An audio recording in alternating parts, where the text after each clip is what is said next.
देवादिदेव मूलनायक चिंतामणि पाषाण भगवान की जय। आचार्य भगवान देवी राम सर जी विशुद्ध सर जी विभव सर जी महाराज की जय। छेड़ाला ग्रंथ राज की जय हो। और का सिद्ध श्री माता की जय हो। संत की जय हो।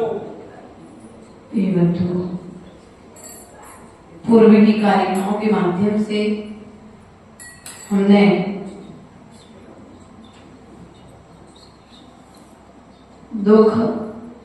दुखों के कारण और दुखों से छूटने का उपाय, पूर्व में निश्चय और व्यवहार की बात चल रही थी। निश्चय रत्नात्रय क्या है, व्यवहार रत्नात्रय क्या है, निश्चय सम्यक दर्शन क्या है, व्यवहार सम्यक दर्शन क्या है, निश्चय मोक्ष मार्ग क्या है, व्यवहार मोक्ष मार्ग क्या है। इस तरह की चर्चाएं करते करते अब पंडित दौलत राम जी यहाँ पर जीव के भेद बताते हैं। यह जीव कितने प्रकार का हो सकता है, या ऐसा कहें इस जीव के परिणाम किस प्रकार के हो सकते हैं, और उसके जो परिणाम हैं वह उन परिणामों के साथ में किस कैटेगरी का है, कौन से गुण स्थान में आता है। यह बात को बतलाने के लिए पंडित दौलत राम जी चौथी कारिका के माध्यम से हम सभी के लिए संबोधन देते हुए कहते हैं। बहिरात्मे अंतर्यात्मे परमात्मे जीव त्रिधामे। देह जीव को एक गुणे परि माता में तत्व मुधाहे। उत्तम मध्यम जगन त्रिविध के अंतर्यात्म ज्ञानी। द्विविध संग बिन सुखोपयोगी मुनियोत्तम निज ध्यानी। अर्थात बहिरात्म, अंतरात्मा और परमात्मा, जीव की कितनी अवस्थाएं हैं? 3। बहिरात्मा, अंतरात्मा और परमात्मा। देह जीव को एक गिने बहिरात्म तत्व मुधाये। अर्थात अंतरात्मा, बहिरात्मा, अंतरात्मा और परमात्मा ये जीव की 3 अवस्थाएं हैं। अब बहिरात्मा किसे कहते हैं? तो जो देह को और आत्मा को, इसको देह को और आत्मा को एक गिनता है। कैसा गिनता है? एक गिनता है। वह कैसा है? वह बहिरात्मा है। वह कौन है? वह बहिरात्मा है। अर्थात गुण स्थान से घटित किया जाएगा तो पहला गुण स्थान बढ़ती मिथ्या दृष्टि जीव है। उत्तम मध्यम जगन त्रिविध के अंतर आत्म ज्ञानी। अर्थात अब यहाँ पर कहते हैं जो अंतर आत्मा है उसके 3 भेद हैं। उत्तम, मध्यम और जगन्य के भेद से अंतरात्मा वाला जो है वह 3 भेद वाला है। द्विविध संगविद सदुपयोगी क्या है? 2 के साथ।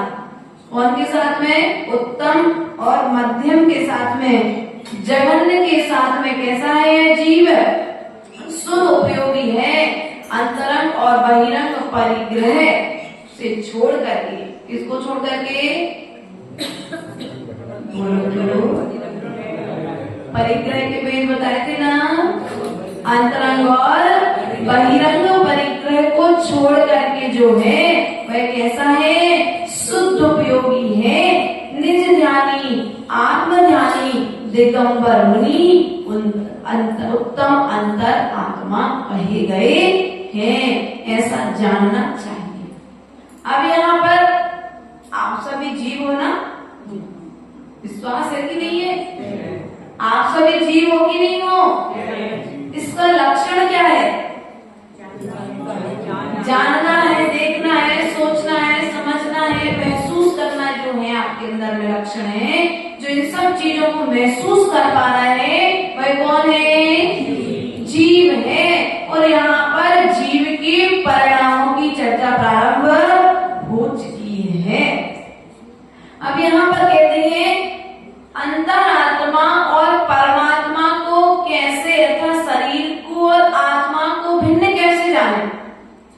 तो जैसे दाल और छिलका, दाल देखी, छिलके वाली मूंग की दाल देखी, बिना छिलके वाली मूंग की दाल देखी, उड़द की दाल देखी, तुअर की दाल देखी, जितने जितने प्रकार की दालें होती है, मसूर की दाल, सब दालें देखी ना, सब दालें छिलके से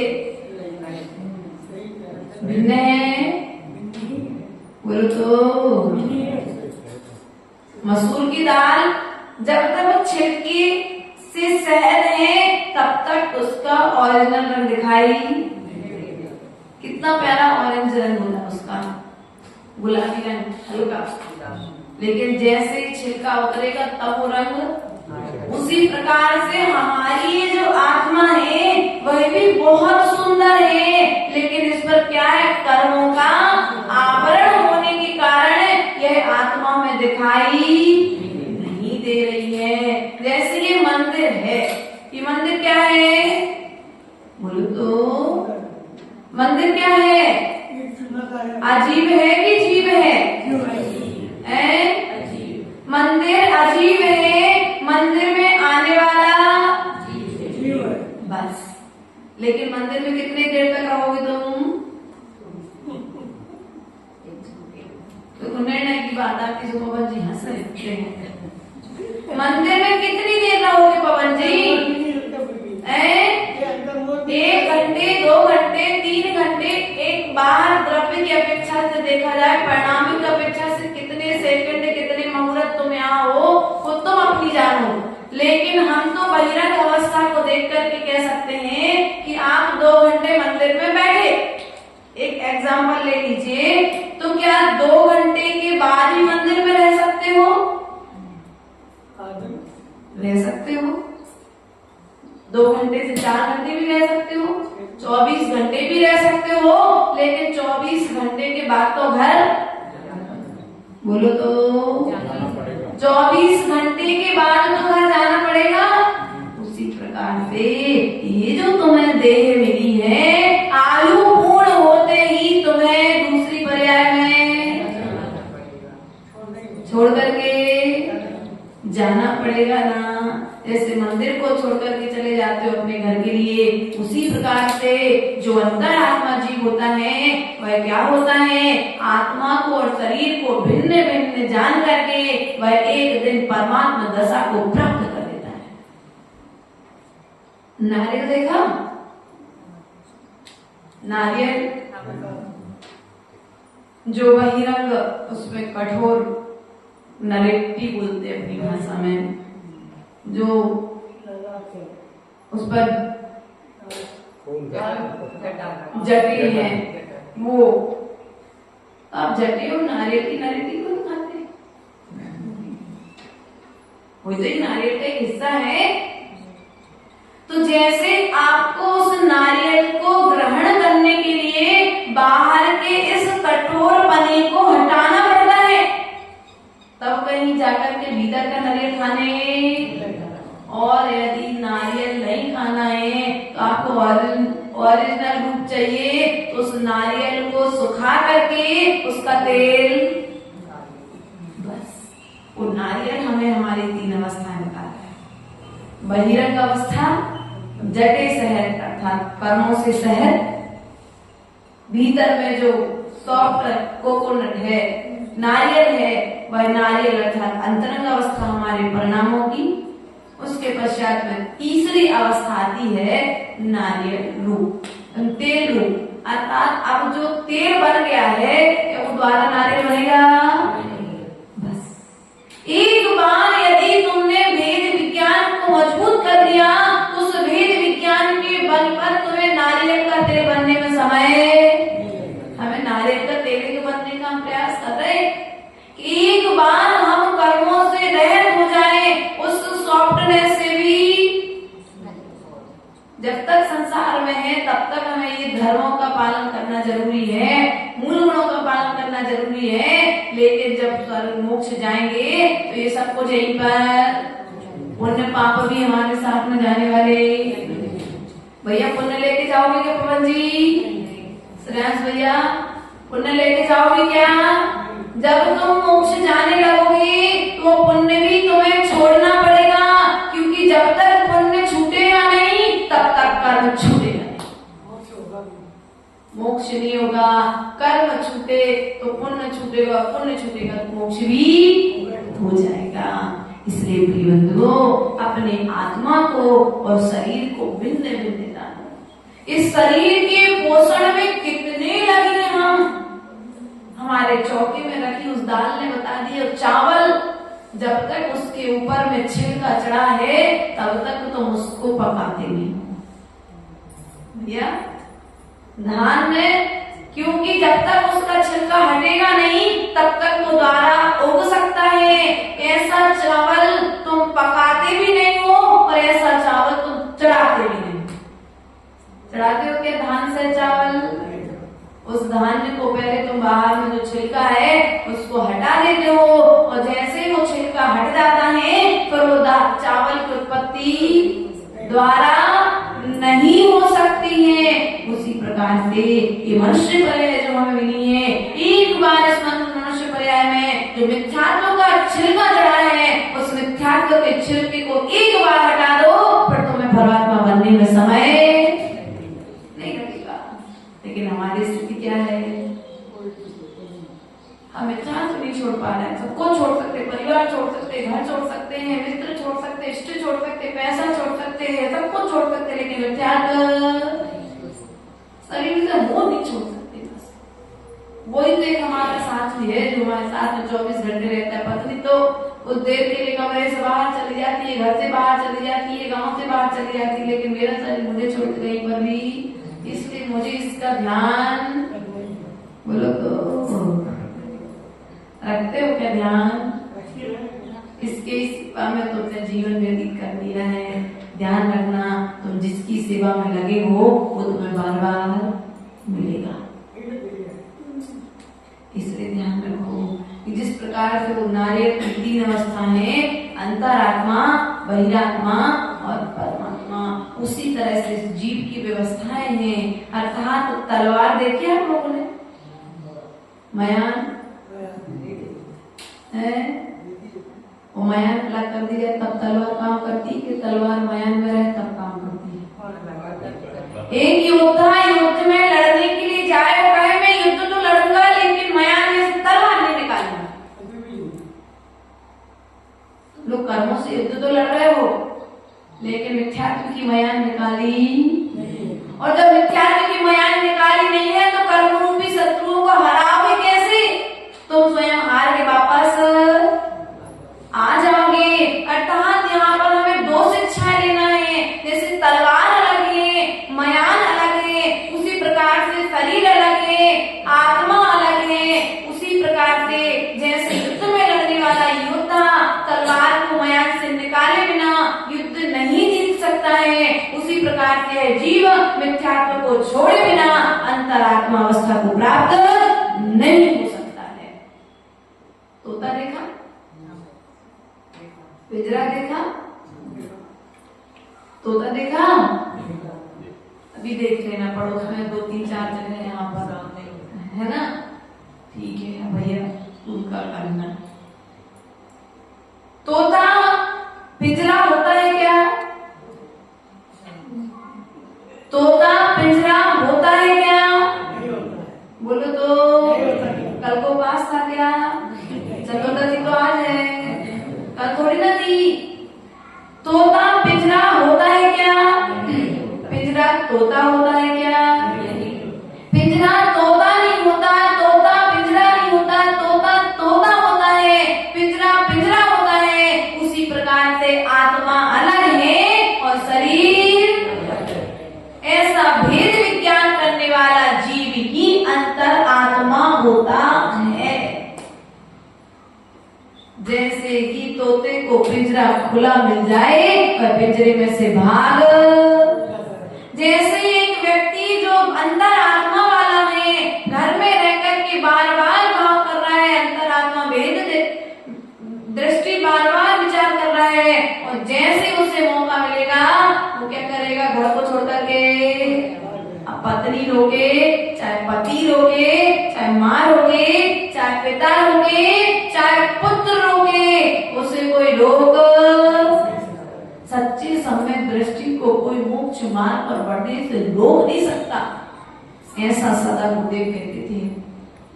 गुरुदेव से हम लोग जब पूछते थे अब क्या करें, अब यहाँ तक तो आ गए, अब आगे कैसे बढ़ेंगे, तो आचार्य गुरुदेव कहते थे बेटा बैरागी और नदी, क्या बैरागी और नदी अपना रास्ता स्वयं बना दे, इन्हें रास्ता बताने की जरूरत नहीं पड़ती है। उसी प्रकार से जो सम्यक दृष्टि जीव है, जो सम्यक दृष्टि आत्मा है, वह सम्यक दृष्टि आत्मा भोगों में के बीच में रहते हुए, भोगियों के बीच में रहते हुए भी जलते भिन्न कमल है तरह रहेगी। तुमको लगेगा कि देखो माता जी ये क्या कैसे कर रही है, अरे ये तो खूब हंसी मजाक करते हैं, ऐसे तो श्रावक को हंसी मजाक करते हैं, इनमें और हमें क्या अंतर है, क्रोध ये भी करते और हम भी क्रोध करते हैं। ध्यान रखना, तुम्हारा जो क्रोध करना है वो क्षणिक नहीं है, साधु का जो क्रोध करना है मात्र वह पानी पर खींची गई रेखा के समान है, कि जैसे बिजली चमकी और खत्म। अभी रात को पानी गिरा था, खूब बिजली चमकी थी, देखी थी निकल के किसी ने नहीं देखी, बढ़िया रजाई और ओढ़ के सो गए। क्यों, बस जैसे वो बिजली चमकी है ना, ऐसी बिजली चमकती हुई बिजली को देख करके वह अंतर आत्मा जीव अपनी आत्मा को देखता रहता है, अपनी आत्मा को निहारता रहता है। वह संसार के विषय भोगों में लीन नहीं होता है।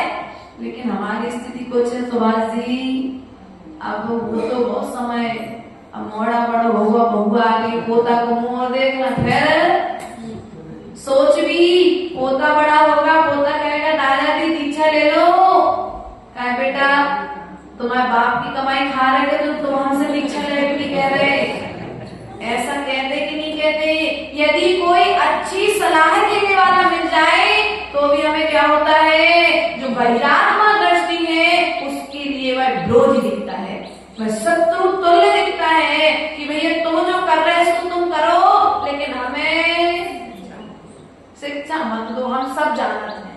अमीर चंद जी हम सब जानते हैं, हमें कछु सिखावे की जरूरत।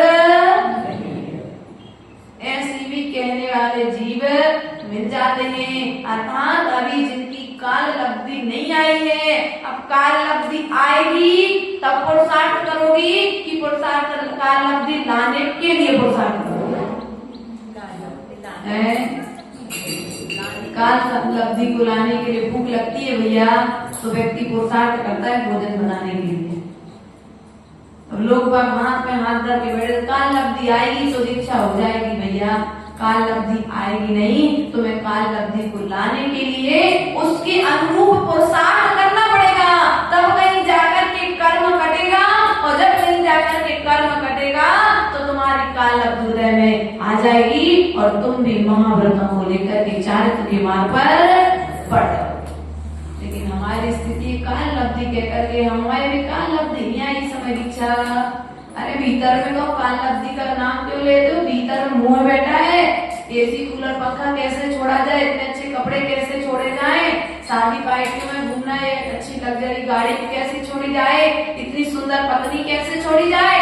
ये भीतर का मोह छूटे तो सबको छूटे, अब मोह तो भीतर का छूट नहीं रहा है, और बाहर में क्या कहते हो, काल लब्धि नहीं है, इस दीक्षा नहीं कह रहे हैं। ऐसा कह करके उन्हें ऐसा कहकर के मोक्ष मार्ग से भागने वाले बहुत सारे लोग हम लोगों को मिल जाते हैं। इसलिए प्रिय बंधुओं, यहाँ पर आचार्य पवन कहते हैं जो अंतरात्मा दृष्टि अंतरात्मा जीव है, अर्थात भेद विज्ञान को जानने मानने वाला जीव है, वह उस अंतरात्मा का आचरण करने के लिए भी तत्पर हो जाएगा।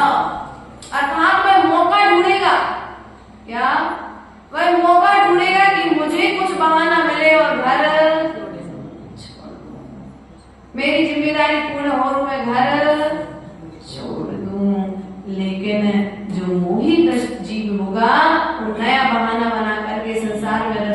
बजे की तैयारी कर लेगा। जैसे सुभाष जी, अभी अब समय हो गया, लेकिन फिर भी पोते का मुंह देखना है, पोते के बाद पोते के पोते का मुंह देखना है, और ऐसा समय करते स्वयं की सांसें, तो सुभाष जी स्वयं की सांसें, समय रुकने वाला है क्या? बोलो तो श्वास रुकेगी क्या? तुम कहो कि भैया बस वो पोते का मुंह देख लूं, उसके बाद हमें लेकर के चले जाना, तो श्वास तुम्हारे साथ रुकने वाली है क्या? पोते का मुंह देखने के लिए तुम्हारी 1 सेकंड भी आयु बढ़ने वाली है क्या? जब आयु बढ़ने वाली नहीं है, श्वास में तुम्हें इसका मिलने वाली नहीं है, तो क्यों अपना मुंह में समय खराब करते हो? सब कुछ देख लिया, सबके लिए कर लिया, बेटे योग हो गए, बहू अच्छी आ गई घर में, पत्नी अच्छी है, तो सबके जीते जी मोक्ष मार्ग की यात्रा क्यों नहीं करेंगे? अभी शरीर अच्छा है, जो भगवान का कलश उठा रहा है, वो शुल्लक बन करके, उत्तम पात्र बन करके, कटोरे में तो हार, और जो आज कटोरा उठाएगा वह एक दिन अंजलि में भी हार कर सकता है। लेकिन उस अंजलि तक पहुंचने के लिए तुम्हें पुरुषार्थ तो करना, पुरुषार्थ नहीं करेगी माता जी, अब बता तो सब कुछ।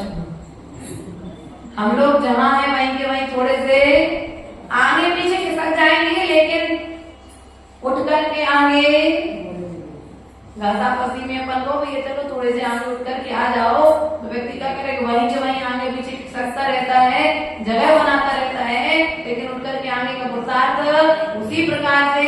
तुम जान रहे हो कि तुम्हें संसार में रहकर के कितनी तकलीफें हो रही हैं, लेकिन उन तकलीफों को इधर से उधर एडजस्टमेंट करता रहेगा, लेकिन उन तकलीफों को छोड़कर के मोक्ष मार्ग की ओर बढ़ता नहीं है। अर्थात आपने गन्ना देखा? गन्ना नाम पहली बार सुना है, कैसा लग रहा है पंडित जी? गन्ना देखा क्या? पहली बार सुना है क्या? पंडित आज गन्ना दिखा देंगे भैया जाके, चलिए कछु नहीं, हम कह रहे हैं आहार के जाए। गन्ना देखना पंडित जी, गन्ने में शक्कर है, और गन्ने में गुड़ है, और गन्ने में ही मिश्री है, लेकिन गन्ना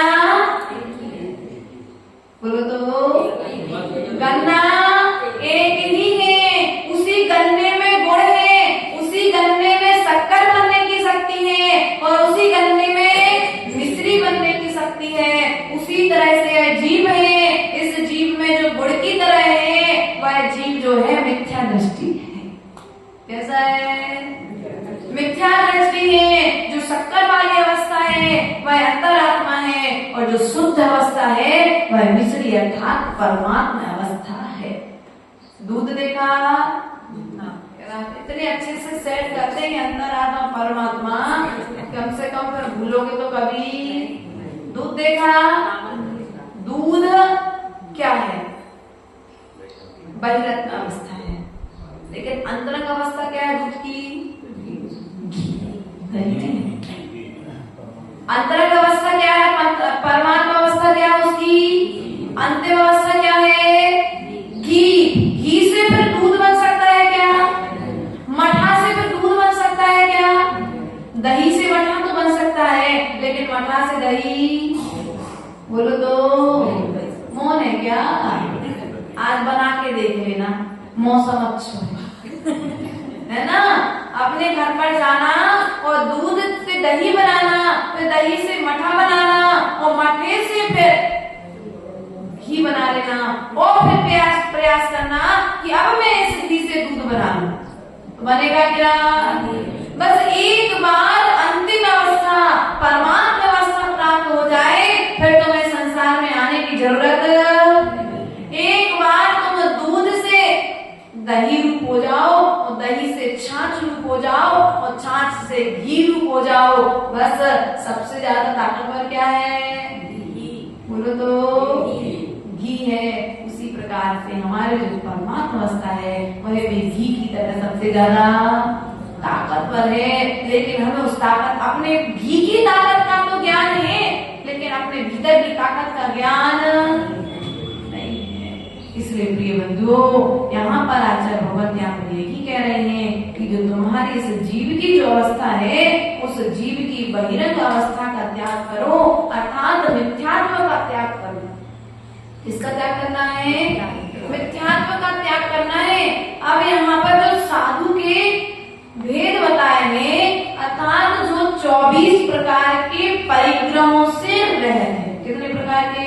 24 परिग्रह, 24 भेद त्याग करे मुनिराज जी। देखो यार सबको है। अब त्याग मुनिराज जी करेंगे तो संग्रह श्रावक जी करेंगे क्या? बोलो तो महाराज तुम छोड़ो, हम तो ले भी बैठे बिल्कुल। जो पहने थे उपयोग नहीं आ रहा तो हमारे तो काम को अपने हाथ को पहन भी हमें ऐसे भी श्रावक होते भैया। कई बार देखने में आ जाता है भैया, वृत्ति में तो व्यवस्था ये देखी जाती थी कि हम लोग जब गृहस्थ जीवन में थे तो अपने घर से शुद्ध घी ले जाते थे भैया, वृत्ति में शुद्ध तेल लेकर के जाते थे। लेकिन आजकल स्थिति क्या हो रही? माता जी ये जो तेल है ना काय का है? भैया इस चीज का है, हम ले जाए माता जी तरफ से। श्रावक लाते तो नहीं है उल्टा।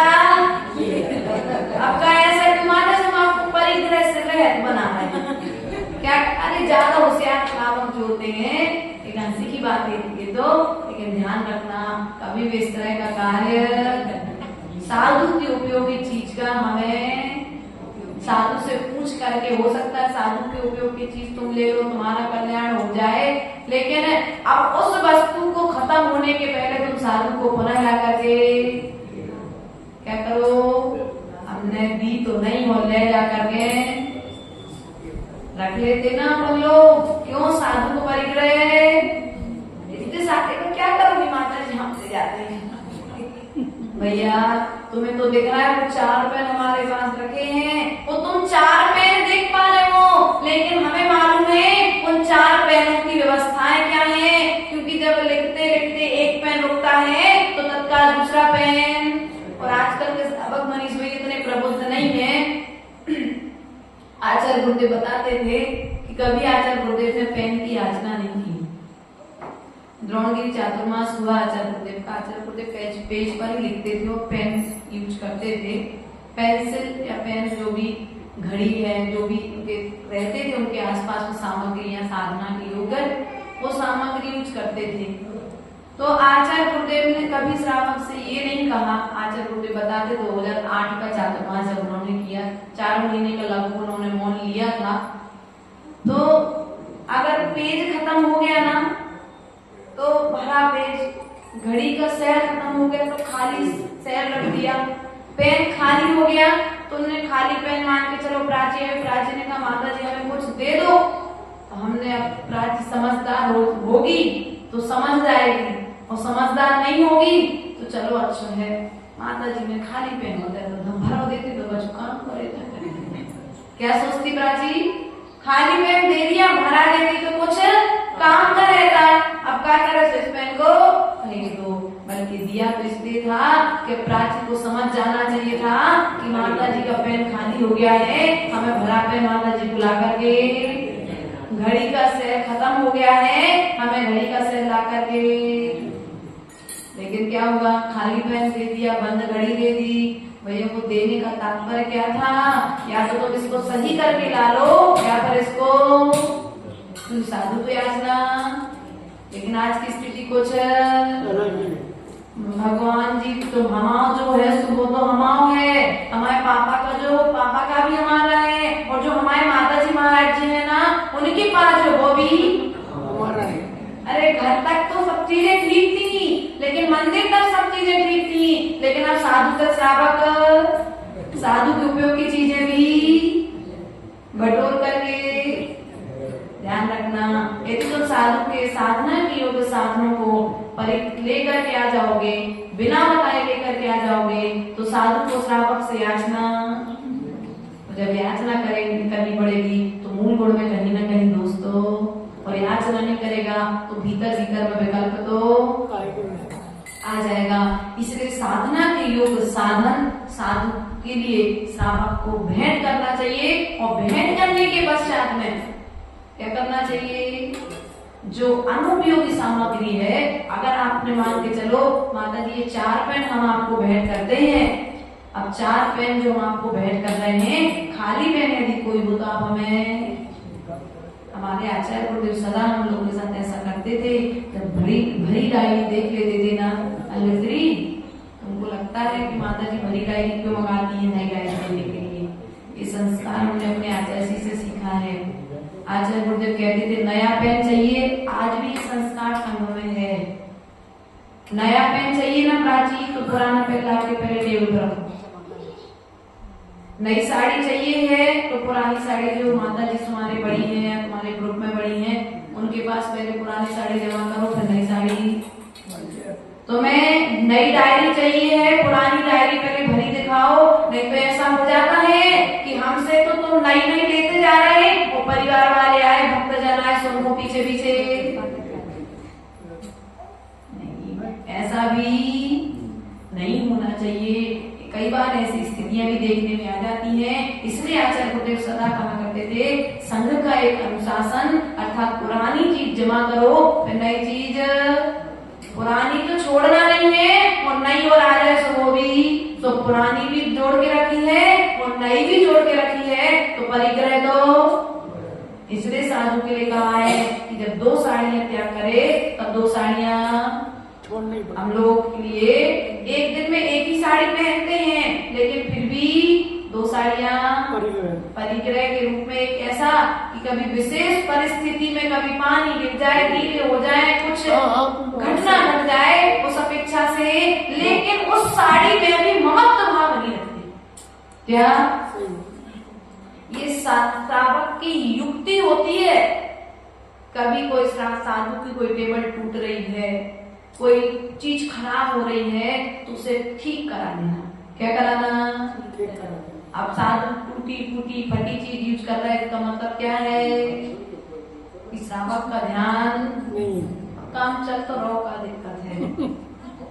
श्रावक तो यार क्योंकि साधु सोच यदि हमने कहा वो श्रावक ने मना कर दिया, तो यदि कभी कोई माता जी लोगों की नैपकिन या साड़ी तुम्हें फटी दिख जाए, तो तुम यदि उत्तम श्रावक हो तो क्या करोगे?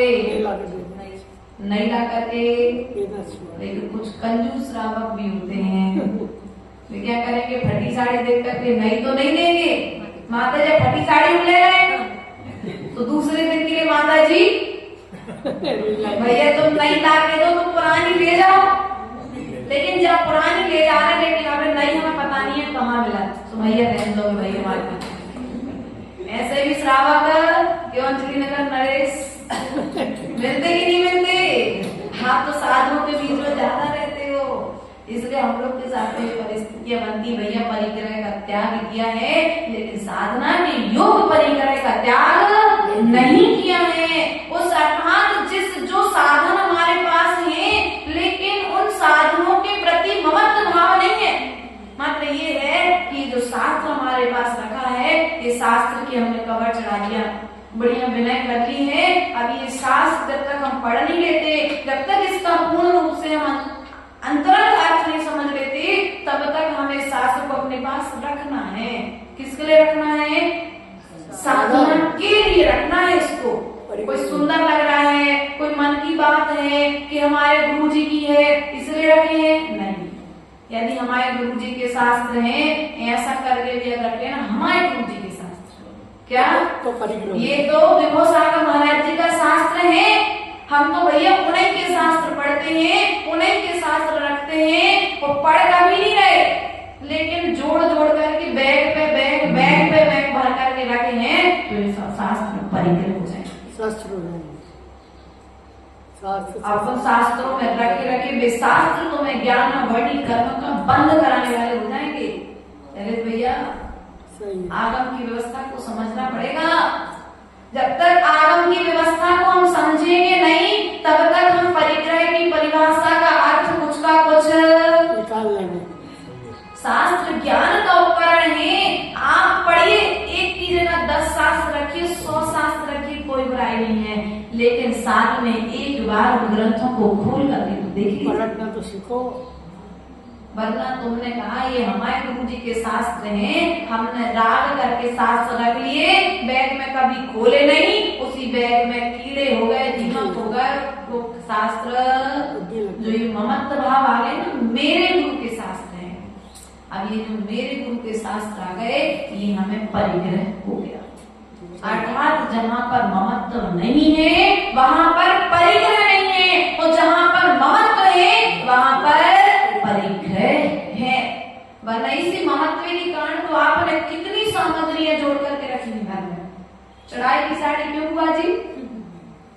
चढ़ाई की साड़ी रखी होगी अभी तक, पड़ी है, उपयोग नहीं है, लेकिन चढ़ाई की साड़ी है वो, तो आज तक देख रहे हैं उसको बड़े प्यार से। अब उस साड़ी को देख करके क्या हो रही? तुम्हारी राग की पुष्टि हो रही है। किसकी पुष्टि हो रही है? राग की पुष्टि हो रही है। ये साड़ी मुझे पहली बार मेरी माँ ने दी थी, ऐसा करके, यदि ऐसे करके एक एक एक एक चीज करके तुमने कितनी सामग्रियां जोड़ करके रखी है। और बस ये छोटी छोटी चीजों में जो ममत्व भाव है, सड़ रही, गल रही, टूट रही, सब कुछ हो रहा, लेकिन फिर भी हम अलग क्यों? मेरे इष्ट ने मुझे दी थी। किसने दी थी? हमारे गुरुदेव ने सामग्रियां तो बहुत दी, तो आचार्य गुरुदेव ने साथ में कह दिया था कि बेटा इसका उपयोग करके इसे यथा स्थान विराजमान, चाहे शास्त्र दिए हो, चाहे अन्य कोई भी सामग्री दी हो, जब तक उपयोग है तब तक उसका उपयोग करो, और जैसे उपयोग योग्य ना रहे तो उसको रख करके कर्म का बंधन। हम सामग्री तो देते हैं, लेकिन सामग्री के साथ थोड़ा सा विवेक देते हैं कि बेटा साड़ी जब तक सुरक्षित है जब तक रखना, साड़ी में कीड़े होने लगे, कपड़ा छिन्न भिन्न होने लगे, उसके पहले उस कपड़े का त्याग कर देना चाहिए। लेकिन मोह का त्याग नहीं है ना, इसलिए उस कपड़े का भी त्याग नहीं हो पा रहा है। इसलिए प्रिय बंधुओं, 24 भेद अर्थात परिक्रमों से रहित जो है, 24 प्रकार के वे परिग्रह कौन कौन से हैं? तो परिग्रह के 24 में 14 परिग्रह अंतरंग है और बाह्य परिग्रह 10 है।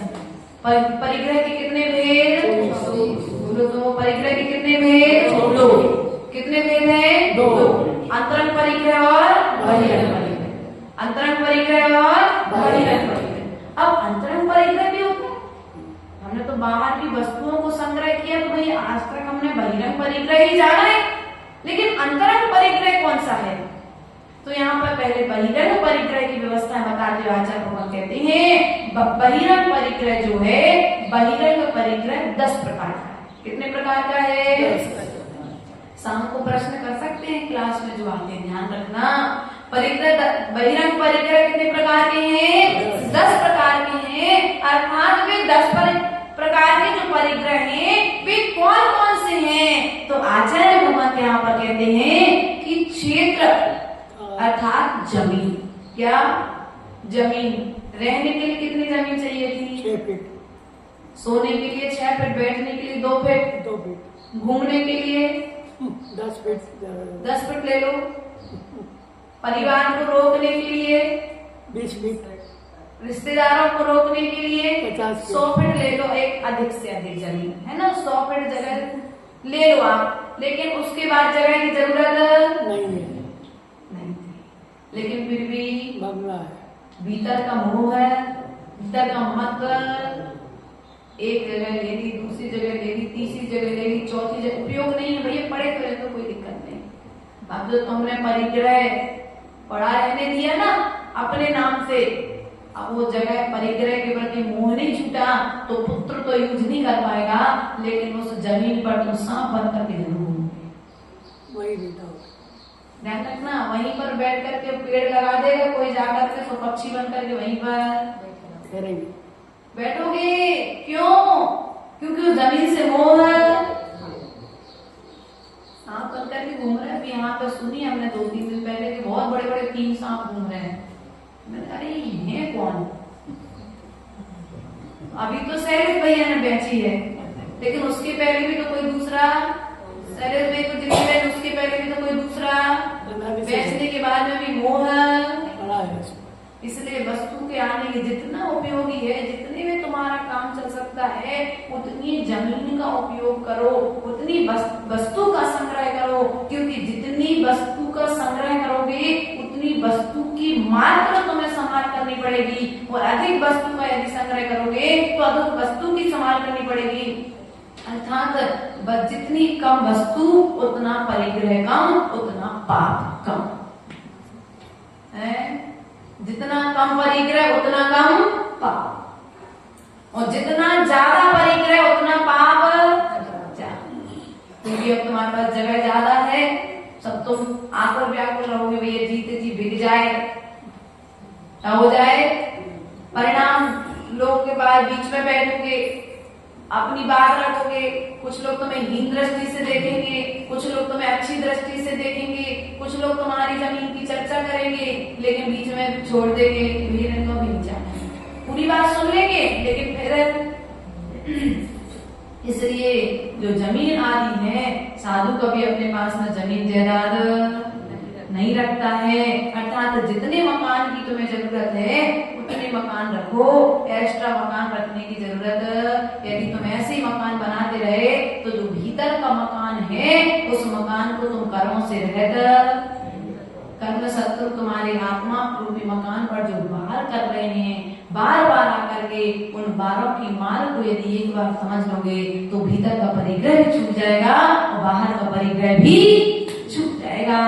जमीन, मकान, चांदी, सोना, पशु, अनाज, दासी, दास, वस्त्र और बंधन, 10 कितने हो गए? बहिरंग परिग्रह कितने हो गए? जमीन, मकान, चांदी, सोना, पशु, उसके बाद में अनाज, दासी, दास, वस्त्र और बर्तन। वस्त्र, बर्तन, रोटी खाते रखे, वो कटोरी जिसमें सब्जी रखी थी, समझ गए? बर्तन, ऐसे 10 जो परिग्रह हैं। अब कितने बर्तनों की जरूरत है तुम्हें?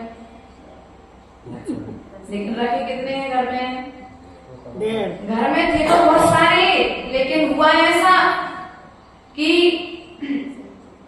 दीपेश भैया के यहाँ बड़ी कटोरियां वे अच्छी सुंदर लग रही थी, भैया ऐसा है अभी चमत्कार हुआ है, इनकी परिग्रह संख्या देखने में आई तो अब उनने तो बलगुए में बांटी थी एक एक। उसके पश्चात में कुछ महिलाएं पहुंच गई जो अच्छी लग रही हैं, अगर बची हो तो हम खरीद लेंगे। क्या हुए? बची हो तो हम खरीद लेंगे। अभी घर में नए के नए 4-5 सेट बर्तन के अच्छे, लेकिन फिर भी भीतर की इच्छा तो हम और बटोर करके अब वे बर्तन जो लेकर के आए हो उन बर्तनों को रखने के लिए कमरा बनवाना पड़ेगा। कमरा बनवाने के बाद उनको एक अलमारी खरीदनी पड़ेगी, फिर उनकी साल में एक बार संभाल करनी पड़ेगी, और यदि नहीं करोगे तो चूहे आदि बर्तनों को गंदा कर देते कि नहीं कर देते। जिन्हें उपयोग नहीं करोगे तो वे धीरे धीरे चटक जाएंगे, जंग लग जाएगी। कितनी भी अच्छी की क्वालिटी का माल लाओ, यदि तुम उपयोग नहीं करोगे तो खराब रखे रखे बर्तन टक जाते हैं, रखे रखे बर्तन टेढ़े हो जाते हैं। इसलिए यदि तुम्हारे लिए उपयोग करोगे वस्तु का तो वस्तु कभी खराब, लेकिन हमने अपने उपयोग से ज्यादा वस्तु संग्रह करके रखी है, इसलिए अब वस्तु को संभालने का समय हमारे पास में। अभी दीपावली आ रही है, सबको मालूम पड़ेगा अपने अपने परिग्रह को कैसे संभालना है। बेचारे 10-10 दिन तक क्लास में भी है ना, इसलिए उतना परिग्रह रखो जितने परिग्रह को तुम रोज ध्यान रख सको, क्योंकि जाने लगेंगे, कीड़े होंगे, फिर मरेंगे, उनमें सब तुम्हें सफाई एक्स्ट्रा करनी पड़ेगी, तो दोष किसको लगेगा? रखो, लेकिन उतना जितने में पाप ना लगे, जितने में तुम्हारा भाव ना बिगड़े। हमने बाहर बताया था ना पूरा परिग्रह संख्या कैसी है तुम्हारी, कि एक कटोरी धोखे से आभा दीदी क्या ले गए आहार देने, और वो कटोरी छूट गई प्राची की आभा दीदी के वहां, तो आभा दीदी के 100 कटोरियों में से प्राची अपनी कटोरी, कितना संस्कार है उस कटोरी को देखने का, चम्मच को, थाली को, प्लेट को, क्या बात है। नरेश नगर भैया अनुभूत है, चौका खूब लगाते हैं। इसलिए किसी के घर की यदि एक चम्मच आ जाए तो कैसे वो चम्मच के लिए घर पर आता है लड़ने के लिए 100 चम्मचों में से एक चम्मच छाट करके संस्कार और विग्रह संज्ञा। अरे ये सोच लेते कम से कम अभी 10 चम्मचों के 12 की 120 चम्मच अभी घर पर रखी थी, लेकिन वो एक चम्मच जो चटकी थी वही चम्मच चाहिए भैया हमारे तो हमारा कोई चम्मच से खा रहे हैं। अगर कोई कहे भैया हमारे तो नहीं है, अरे वो होता है ना हमारा वो इसी चम्मच से खाता है, इसलिए वो चम्मच में जरूरी चाहिए। बल्कि कहो नहीं देखी पड़ोसी ने उस चम्मच से खाते हुए, लेकिन बहाना ये काय मामी ऐसे करती ना नहीं करो। देखो ने तुम को के तो सामान लेके जाती, ने तुम चौका लगाती, तो तुम्हारे संग हुई है कैसे ऐसा?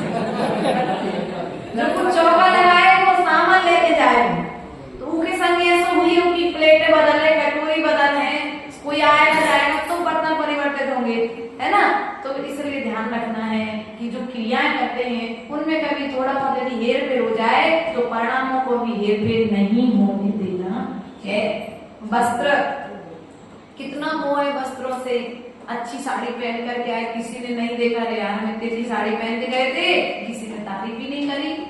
और यदि साड़ी तुम अच्छी पहन के आए और धोखे से किसी के हाथ से फट गई, कोई चीज में फंस गई, आप बैठे थे इतनी भीड़ में बैठे थे कि साड़ी दब गई और धोखे से तुम खड़े हुए तो साड़ी थोड़ी सी फट गई, तब क्या होगा परिणाम भी बोल दो। जे कहो कि मंदिर में तो फटी कहीं पाएगी मुझे फटती तो कहाँ जाते? मंदिर में इतनी भीड़ में थे तो लोगों को समझ में जल्दी से घर, लेकिन हम क्या करते हैं सामने वाले के ऊपर तुमने भाई कपड़े खराब, कोई चीज गिर जाए, इसलिए ध्यान रखना। वस्तुओं में इतना महत्व क्यों रखना पड़े कि तुम्हारे परिणाम बिगड़ जाए, क्योंकि जहां पर महत्व होगा वहां पर परिणाम का घात होगा। ना तो गुरु से मोह रखो ना पर वस्तुओं से मोह रखो। सवासी माता जी, ना तो गुरु से मोह रखो ना वस्तुओं से मोह रखो, क्योंकि गुरु से मोह रखोगे तो भी परिणाम को तलपतल होगी और वस्तुओं से मोह रखोगे तो भी परिणाम को तलपतल होगी, क्योंकि तुमने सोचा था कि हम अच्छे प्रवचन करके जाएंगे और माता जी प्रशंसा करेंगी और माता जी ने कहा ठीक है अच्छे करना बस। सोच रहे कि माता जी करेंगी, कुछ तो बोलेंगी, कैसे करें, कुछ तो बोलेंगी, लेकिन माता जी ने कुछ ध्यान, सभासनी का उत्साह भीतर भीतर क्या हो जाएगा, भीतर में डाउन हो जाएगा। अरे माता जी तो कुछ कहती नहीं, इतनी अच्छी मेहनत करके जाओ, इतने अच्छे प्रवचन करके जाओ, वो माता जी तो कोई थोड़े से तो तारीफ के शब्द कहती थी, अच्छे कल किए। अभी भीतर में जो अपेक्षा बुद्धि हो गई ना, अभी अपेक्षा हो गई, क्या हो गया, दुख का कारण हो गया। ये जो मोह हो गया ना भीतर में प्रशंसा सुनने का, ये हमारे लिए दुख का कारण हो जाएगा। इसलिए माता जी के लिए हमने प्रवचन करना छोड़ दिए। हमें पता है भीतर की बात क्या है ना? दासी दास, नौकर चाकर, है ना, नहीं रखते। उसके पश्चात में अनाज आदि भी नहीं रखते, ये तो देखने में नहीं आते साधुओं के पास में। पशु आदि भी नहीं रखते हैं। सोना चांदी, अब देखो आचार्य गुरुदेव सदा कहते थे यदि तुम साधु को साधु बना रहने देना चाहते हो अंजलि नगर भैया, सुनना ध्यान से, कभी साधु को सोना चांदी भेंट नहीं करना। क्या साधु का नियम होना चाहिए कि रखे ना, लेकिन हम कहेंगे यदि साधु कहीं पर रख रहा है तो श्रावक का नियम होना चाहिए कि हम देंगे नहीं। यदि साधु कहीं ना कहीं साधु को अपेक्षा जागृत हो रही है तो हम लोग को आचार्य गुरुदेव ने, मैं शायद पूर्व में बताया होगा, 2014 की बात है। आचार्य बिना प्रसाद जो भी यहाँ पर है अपने विजयनगर में, उनके यहाँ 13 में दीक्षा हुई और 2013 में माता जी पहला ग्रुप है अभी आने का, माता जी को विमल श्री माता जी वगैरह उनकी दीक्षाएं हुई।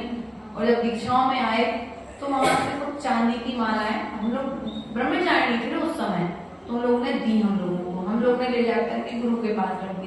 गुरु जी ने पुनः हमको दे दी वापस। ठीक है, चांदी की माला ले ली। लेने के पश्चात वो चांदी की माला कमरे में भी नहीं छोड़ सकते हैं, कमरे में भी नहीं छोड़ सकते, चोरी हो जाएगी।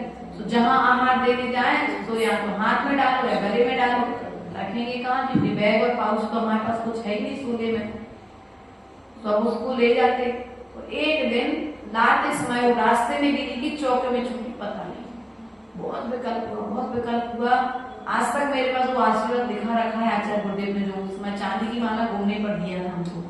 बहुत परेशान, 3-4 दिन तक परेशान रहे। आचार्य गुरुदेव ने वहां की बात क्या है, कुछ परेशान दिख रहे। आचार्य गुरुदेव बोले बेटा बात क्या है? मैंने कहा आचार्य शेफ डांटोगे तो नहीं?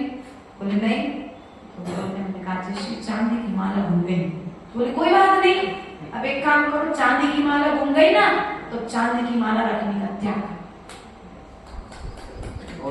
वो उस समय से लेकर के आज तक हमारा नियम है, यदि कोई श्रावक भेंट करता है और हमें मजबूरी पड़ जाएगी लेना है, एक हाथ लेके दूसरे हाथ दान। क्यों भैया शैलेश जी लेके आए थे चांदी की माला, तत्काल त्याग करने में समय क्यों? क्योंकि हमारा नियम है, हमें ज्ञान है कि ये हमारे आवश्यक में बाधा बन सकता है, इसलिए हमें ऐसी कोई सामग्री को ग्रहण नहीं करना है। इसलिए हम श्रावकों से कहना चाहेंगे कि जब साधु सोना चांदी आदि त्याग करके घर से निकल जाता है तो आपका कर्तव्य होना चाहिए उसे परिग्रह जोड़ने के लिए हमें सहयोगी। महाराज अच्छी चांदी की माला लेकर के आए हैं, आप एक बार फेर लो, यहाँ तक तो ठीक है, लेकिन महाराज अगर अच्छी लग रही तो आप रख लें, कोई बात नहीं, हम दूसरी ले लें। नहीं महाराज आप फेर को, आप जितने दिन हो आप फेरो, लेकिन दीपावली पे हमें वापस, ये नियम होना चाहिए। क्योंकि साधु को साधु बनाने में श्रावक का हाथ होना चाहिए। क्योंकि देखो वर्तमान पंचम काल है, परिणामों को भटकने में समय नहीं लगता है, लेकिन परिणामों को संभालने में आप भी तो हमारे लिए सहयोगी है कि नहीं है। इसलिए सोना है, चांदी सोने की माला है। हमारे संग एक मुनिदास थे, सोने की माला एक श्रावक उन्होंने भेंट कर दी और उन्होंने बड़े प्रेम से रखी। आहार हो जाए तो सोने की माला वो बिच्छी में फंसा के ले जाए। अब वहां से आए, एक दिन कोई कारण बस कार्यक्रम चल रहा था दीक्षा महोत्सव संघ में, अब वो भूल गए ले जाते और टेबल पर रखी छोड़ी और दूसरा कोई चोरी कर ले गया। अब वो आकर के आचार्य बस इतना रोए कि महाराज सोने की माला, आचार्य सिंह बोले सोने की माला से मोह था ना, ये परिणामों से मोह। अब कितने परिणाम तुम्हारे बिगड़ रहे हैं, आत्मरोध ध्यान हो रहे हैं, बताओ तुम्हें तुम्हारे गुणस्थान से, तुम्हें तुम्हारे मूल गुण से जो भ्रष्ट कर दे, ऐसे वस्तु को अपने पास में। इसलिए कुछ प्रसंग देख करके हमें प्रेरणाएं मिलती हैं। इसलिए कभी भी साधु को सोने की माला महाराज आप तो आहार लो, शास्त्र ले लो हमसे, आपको कितने शास्त्र चाहिए हम आपको शास्त्र भेंट करेंगे। शास्त्र रखने के लिए बैग कितने चाहिए हम उतने भेंट करेंगे। पीछे कमंडल ले लो, लेकिन सोने चांदी की माला भेंट हमारा नियम है। बोलो तो अब माला कौन सी दोगे? तो ऐसे पहले तो माला हाथ से होना चाहिए। अब मान के चलो रास्ते में चलते चलते 4 लोग चल रहे हैं, वो लग रहा है कि मनीष भैया की बात का उत्तर देना पड़ेगा, तो क्या करो, माला का संस्कार तो अपने उसमें माला लो। तो कौन सी माला लो? आचार्य गुरुदेव कहते थे शुद्ध धारी की माला। कौन सी माला? अब हो जाए सो भी दुख नहीं और रही आए तो परिग्रह नहीं, परिणामों में उथल पुथल नहीं, आने वाला आ जाए, ले जाने वाला लेकर के चला जाए, कोई बात नहीं, भागे तो लेकर हम दूसरी मंगा लेंगे, है ना। वो 200 रुपए 100 रुपए की माला के पीछे हमारे परिणाम तो खराब नहीं होते हैं। अर्थात ऐसा विचार हमारे लिए करना चाहिए।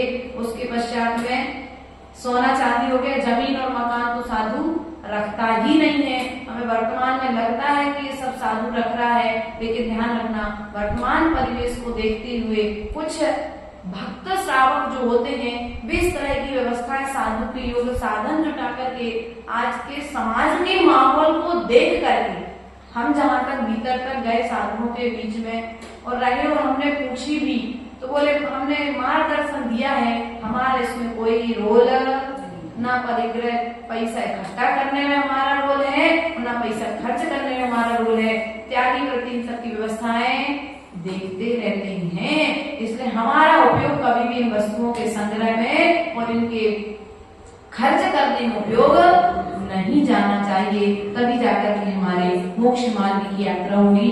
कल पुनः हम अंतरंग 14 परिग्रहों पर चर्चा करेंगे। इन्हीं भावनाओं के साथ बोले परम पूज्य आचार्य गुरुवर एक विभव सागर जी महाराज की जय।